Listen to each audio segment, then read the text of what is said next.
I'm here with Ethan Lacrosse, and he's going to tell us all about historic Richmond Town, located in Staten Island. I've heard nothing about this place. I can't wait to hear about it. Well, historic Richmond Town is a museum and a little bit of a community located in the middle of Staten Island. It used to be the county seat, so it was sort of the middle of the town when Staten Island was its own place, before it was incorporated into New York City. And now it's sort of a museum environment. You can walk through, you can see houses that have been restored from the 16th century all the way up to the early 1800s. Sometimes they have people doing demonstrations of the way they used to live back then. You can see people making baskets or cooking in the old stone fireplaces, things like that. And like creating candles and making Yep, butter. candle making, all that stuff.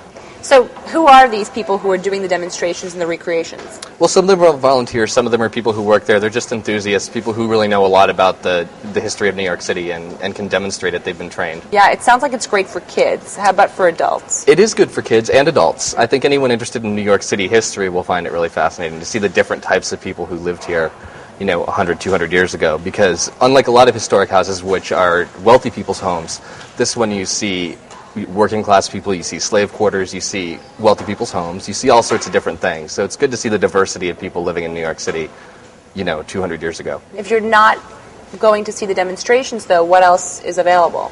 Well, there's a museum. You can go through and see. They have information about Staten Island's history. There's a tour, correct? There are tours, yeah, exactly. They'll walk you through the different houses. They'll show you the way people lived. And the tour guides are really informed. They know everything about, you point to an object in there and say, what is that thing? It looks like some sort of medieval torture device, and it turns out it's something to make baskets with.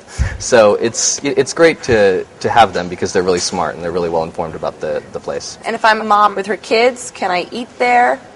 Sometimes there's food available, sometimes there's not. You really want to call ahead. Sometimes they have special meals that are cooked in the old houses. Like these places are working homes, Wow. the way they were 200 years ago.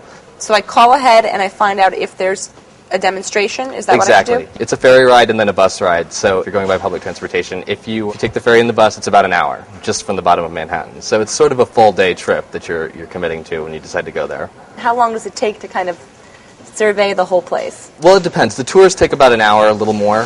It's about a 25-acre site.